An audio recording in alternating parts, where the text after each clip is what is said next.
Hey, yo, that's cheating. Oh, crap.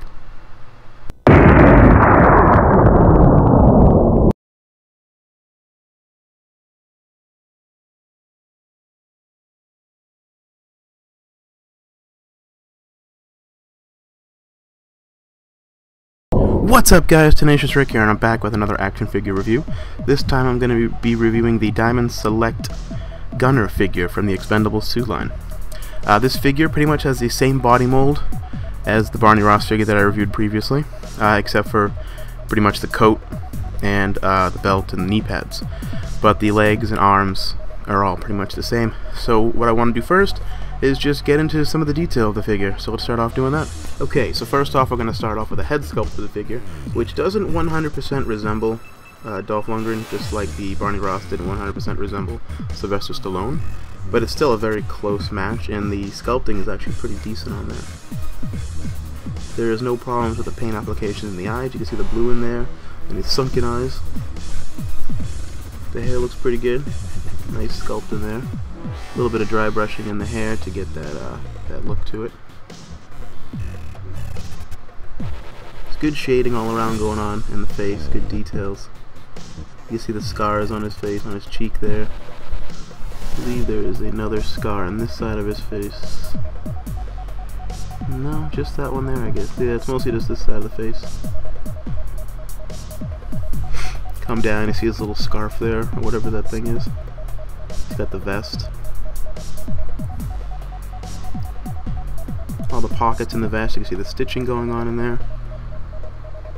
The arms have no paint detail to them at all. It's just a straight up skin tone. No shading or anything in the arms. Gloves are just black. Just black gloves. You get pretty good detail. You can see the pad there for the knuckles and everything going on in the wrist there. The wristwatch is a separate piece. It's pretty much the same wristwatch on the other figures as well. Go around to the back. You can see the back of the vest. Pretty nice detailing on the back of the vest as well. This again has the shiny parts of the straps, and then the vest itself is like a matte finish. See the stitching again on the packs on his back. And his belt, different from Barney Ross, is more of a tactical belt. Barney Ross is just kind of like a showy belt with the gold on it. This one has the clip there, and then it has the holster for his pistol there, which the pistol does come out. We'll get into that later.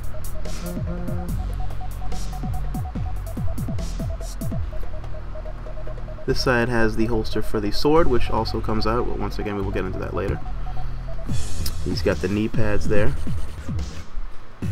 And you know, the boots, once again, his the bottoms of his, or the cuffs of his pants are all dirtied up, which is a good touch. I like that. It's all muddied up and stuff. Looks pretty ruined, like he's, you know, been fighting. Boots are the same as Barney Ross's boots, just as regular tactical boots. See the back of the pants there. Alright, so now we got into some of the detail. Let's check out the articulation on this bad Larry. Okay, so the articulation is what you can expect from this figure, because if you've already seen my previous review of the Barney Ross figure, he has the exact same articulation. Head is on a ball joint, so you get a pretty nice range of motion, side to side, up and down, and all the way around. Ball jointed shoulder here. Goes up, down, you know, pretty much what a ball jointed shoulder should do. He's got the bicep swivel there, and he's got one point at the elbow for articulation on the elbow. He's got the wrist swivel here. Wrist goes around. He's got waist articulation, no ab crunch or anything. The legs go in and out. Well, actually, they just go out. They don't really go back. Yeah, they don't go back.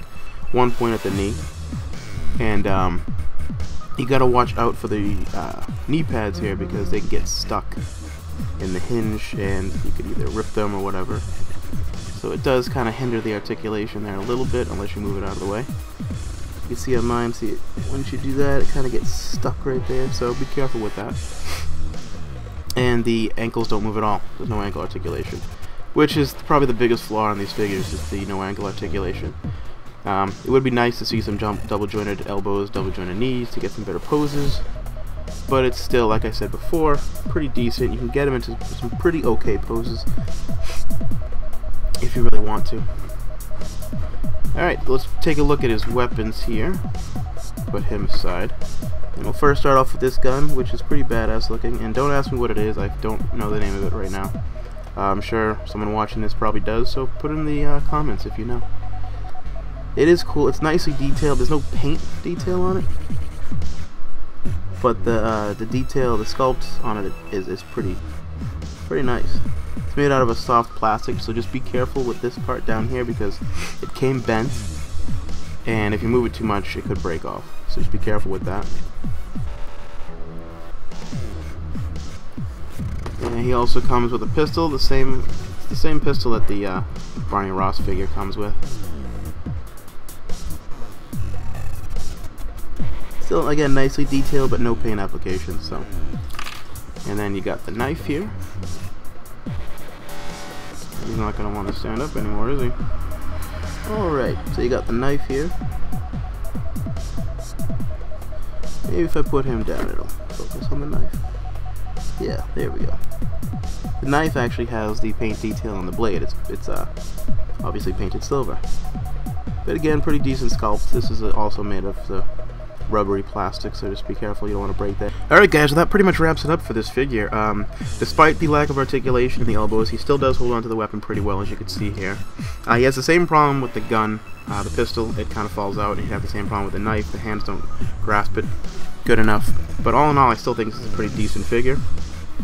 If you're a fan of the Expendables, I definitely recommend picking up all the figures in the wave, because for, again, the lack of articulation they make up for with all the great details they have in them, and the fact that the movie was a great movie, and the figures are really cool to have. So, with that being said, guys, don't forget to check out bkbn.net for all your news, reviews, and more. I'm Tenacious Rick, this is Comic Crazy Reviews, and thanks for watching. Don't forget to subscribe.